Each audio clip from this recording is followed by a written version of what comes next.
How to fix calls not ringing on Android. Now in order to fix this issue, just simply go over your settings app and after that find out the sound and vibration setting. If you use Samsung, you can see that option directly from this page.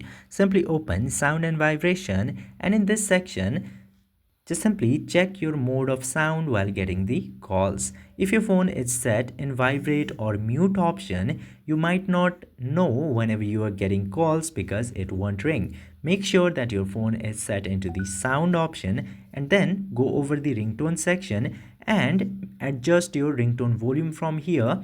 Adjust it as high as possible for your ringtone so you could hear every time you get the call, and after this you would like to go into this volume option and then set the volume for ringtone a little bit higher from here too, and set up notification and system volume also to as high as possible or as high as you can tolerate. And after this you won't miss any ringings or any ringtones whenever you get a call.